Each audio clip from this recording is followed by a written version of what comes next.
Ideas platoon this me your friend Sulkumar.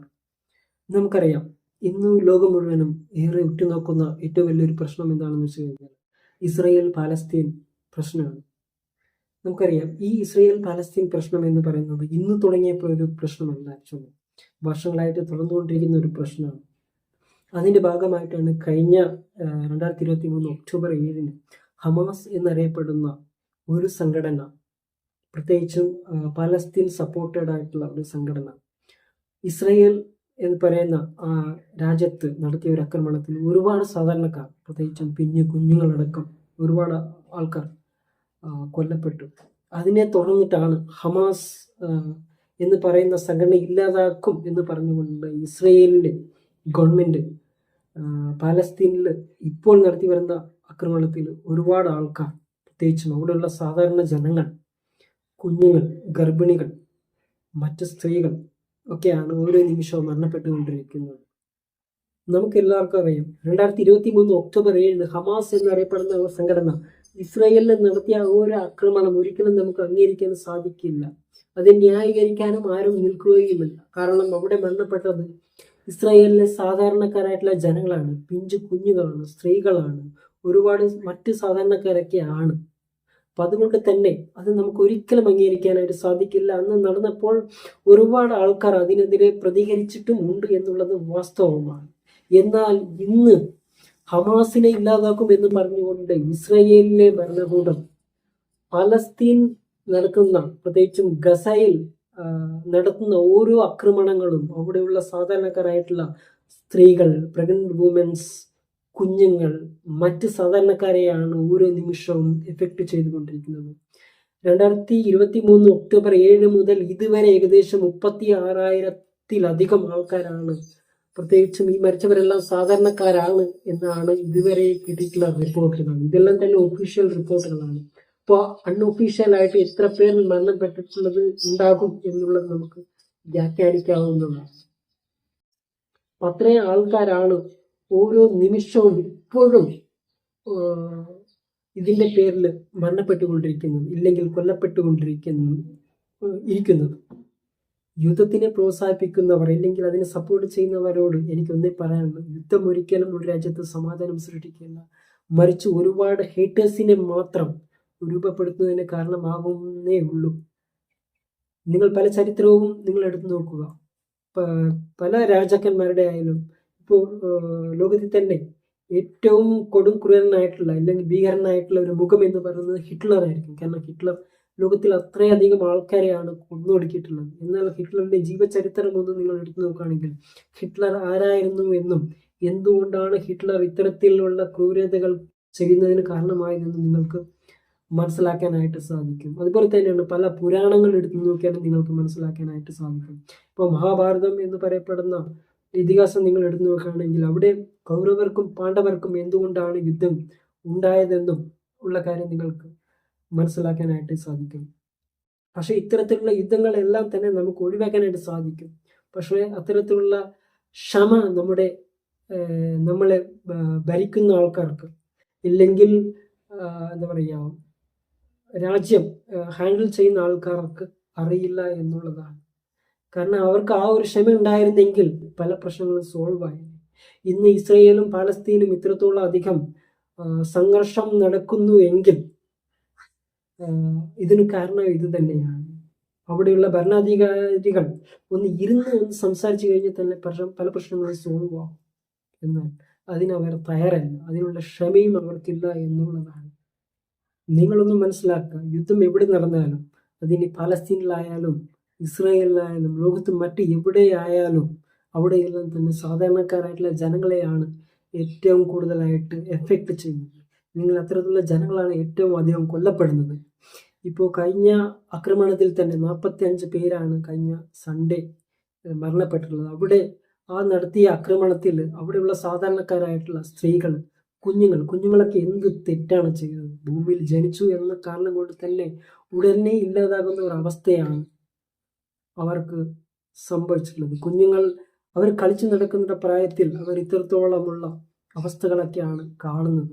ചില ഏരിയയിലൊക്കെ ആക്രമണം നടന്ന ഏരിയകളിൽ കുഞ്ഞുങ്ങളുടെ തല പോലും ഇല്ലാത്ത ഒരവസ്ഥയിലാണ് ശരീരം കാണാനായിട്ട് നമുക്ക് സാധിച്ചത്. അതിനെ കണ്ട് കരയുന്ന മാതാപിതാക്കളും, അല്ലെങ്കിൽ മാതാപിതാക്കൾ ഇല്ലാത്ത കുഞ്ഞുങ്ങളുടെ ഒരവസ്ഥയും, കുഞ്ഞുങ്ങളിൽ പലപ്പോഴും തലയിലും മറ്റവിടെയൊക്കെ ആയിട്ട് രക്തം വാർന്നൊഴിക്കുന്ന ഒരവസ്ഥയൊക്കെയാണ് പലപ്പോഴും കാണാനായിട്ട് സാധിക്കുന്നത്. ഇതൊക്കെ എത്ര വലിയ ക്രൂരതയാണ് ഇത്തരത്തിൽ ഈ ഭരണകൂടങ്ങൾ ചെയ്യുന്നത് എന്ന് ഓർക്കുമ്പോഴാണ് എന്താ പറയുക, അത്രത്തോളം പെയിൻഫുൾ ആയിരിക്കുകയാണ് ഓരോ വാർത്തകളും നമ്മൾ കാണുമ്പോൾ. ഇസ്രയേൽ തീർച്ചയായിട്ടും നിർത്തം. കാരണം ഞാനൊക്കെ ഇസ്രയേൽ എന്ന് കേൾക്കുമ്പോൾ പലപ്പോഴും പണ്ട് എനിക്കൊരു റെസ്പെക്റ്റ് ഉണ്ടായിരുന്നു. കാരണം ഇസ്രയേൽ ഒരു സമാധാനത്തിൻ്റെ രാജ്യമായിട്ടാണ് ഞാൻ കണ്ടിരുന്നത്. അവിടെയാണ് ജീസസ് ക്രിസ്റ്റ് ജനിച്ചത്. ജീസസ് ക്രിസ്റ്റ് അവിടെയുള്ള ജനങ്ങൾക്ക് വേണ്ടിയിട്ടാണ് മരണപ്പെട്ടത് എന്നും കൂടി ഓർക്കുക. പക്ഷെ എത്ര തന്നെ പറഞ്ഞാലും ഇസ്രയേലിലെ ജനങ്ങൾ ഒരു തെറ്റും ചെയ്തിട്ടില്ല എന്നുള്ള കാര്യം നമുക്കറിയാൻ പറ്റും. ജനങ്ങൾ ഒരുപാട് ആൾക്കാരും പാലസ്തീനിലെ മറ്റ് സാധാരണക്കാർക്ക് വേണ്ടിയിട്ടാണ് ഇപ്പോഴും ശബ്ദമുയർത്തുന്നു എന്നുള്ള കാര്യം നമുക്കറിയാൻ പറ്റും. എന്നാൽ ഈ രാജ്യത്തിൻ്റെ ഈ ഭരണ താല്പര്യങ്ങൾ ആഗ്രഹിക്കുന്ന ചിലരുണ്ടാകുന്നു എല്ലാ രാജ്യത്തും. അത്തരത്തിലുള്ള വ്യക്തികൾ ഉള്ളത് കൊണ്ടാണ് ആക്ച്വലി ഇത്തരത്തിലുള്ള പ്രശ്നങ്ങൾ പലതരത്തിലും അവോയ്ഡ് ചെയ്യാതെ അതിനെ ഫോളോ ചെയ്യുന്നത്, അല്ലെങ്കിൽ ഇത്തരത്തിലുള്ള പ്രശ്നങ്ങൾ പല രാജ്യത്തും സൃഷ്ടിക്കുന്നത് എന്ന് നമുക്ക് ഇപ്പോഴും കാണാൻ പറ്റും. ഈ കഴിഞ്ഞ സമയത്ത് പോലും പാലസ്തീനിൽ ഇത്തരത്തിലുള്ള പ്രശ്നങ്ങൾ നടക്കുമ്പോഴും ഇസ്രയേലിൽ കുറേ ആൾക്കാർ, ഇല്ലെങ്കിൽ അതിൻ്റെ പ്രതിപക്ഷ പാർട്ടികളെല്ലാം തന്നെ ഭരണ പാർട്ടിയോട് പ്രതികരിച്ച് ഇരുന്നെങ്കിലും ചില സ്ഥലത്ത് സാധാരണക്കാരായിട്ടുള്ള ജനങ്ങൾ ഇസ്രയേലിലെ ഭരണകൂടത്തോട് പ്രതികരിക്കുകയാണെങ്കിൽ അവരെ എല്ലാം തന്നെ അറസ്റ്റ് ചെയ്ത് കൊണ്ടുപോകുന്ന ഒരവസ്ഥയാണ് ഇസ്രയേലിൽ പോലും നടന്നുകൊണ്ടിരിക്കുന്നത്. അപ്പോൾ തന്നെ നമുക്ക് മനസ്സിലാക്കാനായിട്ട് സാധിക്കും ഇസ്രയേലിലെ ജനങ്ങളും പാലസ്തീനുകാരുടെ ഒപ്പമാണ് എന്നുള്ളത്. അപ്പോൾ ആ ഒരു അവസ്ഥയാണ് ആക്ച്വലി ഇപ്പോൾ ഇസ്രയേലിൽ നടക്കുന്നത്. നിലവിലിപ്പോൾ ഗസയിലെ ജനങ്ങൾ, പ്രത്യേകിച്ചും ഗസയിലെ ജനങ്ങളെല്ലാം തന്നെ ഇപ്പോൾ റഫ എന്നറിയപ്പെടുന്ന ഒരു ഏരിയയിലാണ്. ആ സ്വന്തം നാട്ടിൽ പോലും ഒരു റെഫ്യൂജി ആയിട്ട്, അതായത് അഭയാർത്ഥികളായിട്ടാണ് ഇപ്പോൾ പാലസ്തീനിലെ ജനങ്ങൾ കഴിഞ്ഞു വരുന്നത്. അപ്പം അവർക്ക് നിലവിൽ ഇപ്പോൾ ഭക്ഷണവും മര്യാദയ്ക്ക് കിട്ടാത്ത ഒരവസ്ഥയാണ്. അതിൽ തന്നെ കുറേ കുഞ്ഞുങ്ങൾ മരണപ്പെടുന്നുണ്ട് എന്നും പലപ്പോഴും വാർത്തകൾ വരുന്നുണ്ട്. മാത്രമല്ല പല ഇത്തരത്തിലുള്ള ആക്രമണങ്ങളിൽ പെട്ടിട്ടുള്ള ആൾക്കാർക്ക് ഈ ഹോസ്പിറ്റൽ സൗകര്യങ്ങൾ ഒന്നും തന്നെ ഇല്ലാത്ത ഒരവസ്ഥയാണ്. അത്തരത്തിലുള്ള സ്ഥാപനങ്ങളെല്ലാം തന്നെ തകർക്കപ്പെട്ടിട്ടുണ്ട് എന്നുമാണ് പല വാർത്തകളും നമുക്ക് കേൾക്കാനായിട്ട് സാധിക്കുന്നത്. മാത്രമല്ല രാത്രി കാലങ്ങളിൽ അവിടെയുള്ള ജനങ്ങൾക്ക് വെളിച്ചമില്ലാത്ത ഒരവസ്ഥയും ഉണ്ട്. കാരണം ഇലക്ട്രിസിറ്റിയും ഇല്ല എന്നുള്ളതാണ്. പത്രത്തിൽ ഒരുപാട് ദുരിതങ്ങളാണ് ഇപ്പോൾ ഈ റഫയിലെ, അല്ലെങ്കിൽ പാലസ്തീനിലെ ഗസയിലെ ജനങ്ങൾ ഇപ്പോൾ ഫേസ് ചെയ്ത് വരുന്നത് എന്നുള്ളത് നമുക്കറിയാം. അടുത്ത് ഇസ്രയേൽ ഉണ്ടെങ്കിലും ഇസ്രയേൽ അവരുടെ ഏരിയയിലെ കവാടങ്ങളെല്ലാം തന്നെ അടച്ചു. അവിടെ നിന്നാണ് പലപ്പോഴും ഇവർക്ക് സഹായ സഹകരണങ്ങളെല്ലാം തന്നെ ലഭിച്ചുകൊണ്ടിരുന്നത്. എന്നാൽ അതും ഇപ്പോൾ നിർത്തപ്പെട്ടിരിക്കുകയാണ്. മാത്രമല്ല മറ്റു ഭാഗത്ത് കടലും ഇങ്ങേ ഭാഗത്ത് ഇസ്രയേലൊക്കെയാണ്. അപ്പോൾ ഇസ്രയേലിൽ നിന്ന് ഒരിക്കലും നമുക്ക് ഈ റഫയിലേക്ക് ഒരു സപ്പോർട്ടും നിലവിൽ കിട്ടുകയില്ല എന്നുള്ളത് നമുക്ക് ഏവർക്കും അറിയാം. കാരണം അവരാണ് ആക്ച്വലി അറ്റാക്ക് ചെയ്യുന്നത്. അപ്പം ഇത്തരത്തിലുള്ള ഒരു അവസ്ഥയിലാണ് ഇപ്പോൾ ഗസയിലെ ജനങ്ങൾ, അല്ലെങ്കിൽ പാലസ്തീനിലെ ജനങ്ങൾ ഇപ്പോൾ കടന്നു പോകുന്നത്. നമുക്കറിയാം വേൾഡ് വൈഡ് ആയിട്ട് പല രാജ്യങ്ങളും ഇസ്രയേലിനോട് യുദ്ധം നിർത്താനായിട്ട് ആവശ്യപ്പെടുന്നുണ്ട്. പക്ഷേ എന്നാൽ ഇസ്രയേൽ അതിനെല്ലാം തന്നെ നെഗ്ലക്റ്റ് ചെയ്യുകയാണ്.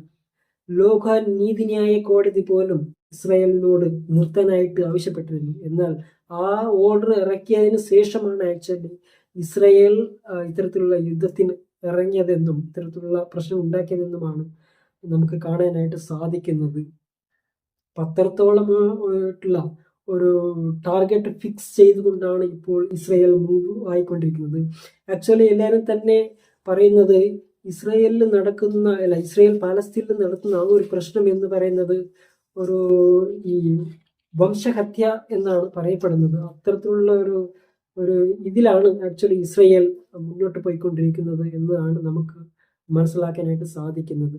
അതുകൊണ്ട് തന്നെ ഞാൻ നിങ്ങളോട് ഒന്നേ പറയാനുള്ളൂ, നിങ്ങൾക്ക് ഓരോരുത്തർക്കും മൊബൈൽ ഫോൺ ഉണ്ട്. അതിൽ നിങ്ങളുടെ വികാരങ്ങൾ, നിങ്ങൾ പ്രത്യേകിച്ചും അവിടെയുള്ള ജനങ്ങൾ, അവിടെയുള്ള കുഞ്ഞുങ്ങൾക്ക്, അവിടെയുള്ള സ്ത്രീകൾക്ക് സംരക്ഷണം നൽകുന്നതിന് നിങ്ങളുടെ ഓരോരുത്തരുടെയും ശബ്ദം തീർച്ചയായിട്ടും ആവശ്യപ്പെടുന്നുണ്ട്. നമ്മളെല്ലാം തന്നെ നമ്മുടെ ശബ്ദം ഉയർത്തുകയാണെങ്കിൽ തീർച്ചയായിട്ടും ഇതിനൊരു മാറ്റം കൊണ്ടുവരാനായിട്ട് നമുക്ക് എല്ലാവർക്കും സാധിക്കുന്നതാണ്. നമുക്കറിയാലോ, ഇപ്പോൾ ഓൾ ഐസ് ഓൺ റഫ എന്ന് പറയപ്പെടുന്ന ഒരു AI ജനറേറ്റഡ് പോസ്റ്റർ, അത് ഇൻസ്റ്റാഗ്രാമിലും ഫേസ്ബുക്കിലും മറ്റ് ട്വിറ്റർ തുടങ്ങിയ സോഷ്യൽ മീഡിയകളിലെല്ലാം തന്നെ പോസ്റ്റ് ചെയ്തത് കൊണ്ട് അതിൽ ഒരുപാട് മാറ്റങ്ങളാണ് ഉണ്ടാക്കിക്കൊണ്ടിരിക്കുന്നത്. അപ്പോൾ അതുകൊണ്ട് നിങ്ങൾ എല്ലാവരും തന്നെ ഇത്തരത്തിലുള്ള സാധാരണക്കാരായിട്ടുള്ള ജനങ്ങളെ സംരക്ഷിക്കുന്നതിന് വേണ്ടിയിട്ട് നിങ്ങൾ എല്ലാവരും തന്നെ നിങ്ങളുടെ ശബ്ദങ്ങൾ ഉയർത്തുക, പ്രതികരിക്കുക എന്നുള്ളതാണ്. കാരണം നമ്മളൊക്കെ വിദ്യാഭ്യാസം നേടിയിട്ടുള്ള ആൾക്കാരാണ്. നമ്മുടെ വിദ്യാഭ്യാസം എന്ന് പറയുന്നത് ജനങ്ങളുടെ സംരക്ഷണത്തിന് വേണ്ടി ആയിരിക്കണം, ഇല്ലെങ്കിൽ ജനങ്ങളുടെ ഉയർച്ചയ്ക്ക് വേണ്ടിയിട്ടായിരിക്കണം, അവരുടെ നശീകരണത്തിന് വേണ്ടിയിട്ട് ആവരുത് എന്നുള്ളതാണ് നമ്മളുടെ എഡ്യൂക്കേഷൻ കൊണ്ട് നമ്മൾ പഠിക്കേണ്ടത്. അതായിരിക്കണം നമ്മുടെ ഓരോരുത്തരുടെ എഡ്യൂക്കേഷൻ. അപ്പോൾ നിങ്ങളുടെ എല്ലാവരും സപ്പോർട്ട് തീർച്ചയായിട്ടും എവിടെ യുദ്ധം നടന്നാലും, അതിന് ഇസ്രായേൽ മാത്രമല്ല, എവിടെ നടന്നാലും നമ്മൾ അതിനെതിരെ എല്ലാം തന്നെ പ്രതികരിക്കേണ്ടത് ആവശ്യമാണ്. പിന്നെ ഒരു കാര്യം കൂടി ഞാൻ പറയാനായിട്ട് ആഗ്രഹിക്കുന്നു. പാലസ്തീനെ സപ്പോർട്ട് ചെയ്തുകൊണ്ട് ഓൾ ഐസ് ഓൺ റഫ എന്ന് പറയപ്പെടുന്ന ഒരു പോസ്റ്ററും, പിന്നെ അതുപോലെ തന്നെ ഇസ്രായേലിനെ സപ്പോർട്ട് ചെയ്തുകൊണ്ട് where your eyes on October 7 എന്ന് പറഞ്ഞിട്ട് വേറൊരു പോസ്റ്ററും കൂടി നമുക്ക് സോഷ്യൽ മീഡിയയിൽ കാണാനായിട്ട് സാധിക്കും. അപ്പോൾ ഇസ്രായേലിനെ സപ്പോർട്ട് ചെയ്ത് സംസാരിക്കുന്നവരോട് എനിക്ക് ഒന്നേ പറയാനുള്ളൂ, ഇസ്രായേലിൽ ഒക്ടോബർ 7 നടത്തിയത്, ഹമാസ് നടത്തിയത് കൊടും ക്രൂരതയാണ്. ഞാൻ ഇല്ല എന്ന് പറയുന്നില്ല. പക്ഷെ അതിൻ്റെ പേരിൽ പാലസ്തീനിലെ ജനങ്ങളോട് ഇപ്പോൾ ഇസ്രായേൽ നടത്തുന്നതും വലിയൊരു ക്രൂരതയാണ്. പാസ്റ്റ് ഈസ് പാസ്റ്റ്, അതിന് ഇസ്രായേലിലും പാലസ്തീനായാലും. പക്ഷെ നമുക്ക് ഇനി ഉള്ളവരെങ്കിലും സംരക്ഷിക്കുക എന്നുള്ളത് നമ്മുടെ ഓരോരുത്തരുടെയും കടമയാണ്. അപ്പം അത്തരത്തിൽ നമ്മൾ ഓരോരുത്തരും ചിന്തിക്കുക എന്നുള്ളതാണ്. നമുക്ക് പല പ്രശ്നങ്ങളുണ്ടാകും, അതെല്ലാം തന്നെ ഒന്ന് ഇരുന്ന് കഴിഞ്ഞാൽ തന്നെ നമുക്ക് തീർക്കാവുന്നതേ ഉള്ളൂ. അപ്പം ആ ഒരു കാര്യത്തിൽ നിങ്ങൾ എല്ലാവരും സപ്പോർട്ട് ചെയ്യുക, യുദ്ധങ്ങൾ ഒഴിവാക്കുക എന്നുള്ളതാണ്. യുദ്ധങ്ങൾ അവരെ മാത്രമല്ല ബാധിക്കുന്നത്, നമ്മളെ പോലും ബാധിക്കുമെന്നുള്ള കാര്യം നിങ്ങൾ തിരിച്ചറിയുക. കാരണം പല സ്ഥലങ്ങളിലും പല ഡിമാൻഡുകൾ ഉണ്ടാകും, ഇനി യുദ്ധങ്ങൾ തുടങ്ങിക്കഴിഞ്ഞാലോ യുദ്ധങ്ങൾ അവസാനിക്കുമ്പോഴോ എല്ലാം. അപ്പം അതിൽ നമ്മളെ പോലും, നമ്മുടെ സാമ്പത്തിക മേഖലയെ പോലും ബാധിക്കുമെന്നുള്ള കാര്യം നിങ്ങൾ തിരിച്ചറിയുക. അതിനനുസരിച്ച് വേണം നിങ്ങളുടെ ഓരോ പ്രതികരണങ്ങളും എന്ന് പറഞ്ഞുകൊണ്ട് നിങ്ങളുടെ എല്ലാവരുടെയും സപ്പോർട്ട് തീർച്ചയായിട്ടും സാധാരണക്കാരായിട്ടുള്ള ജനങ്ങൾക്കും സ്ത്രീകൾക്കും കുഞ്ഞുങ്ങൾക്കും കൊടുക്കുക എന്നും ആവശ്യപ്പെട്ടുകൊണ്ട് നിർത്തുന്നു ഗൈസ്.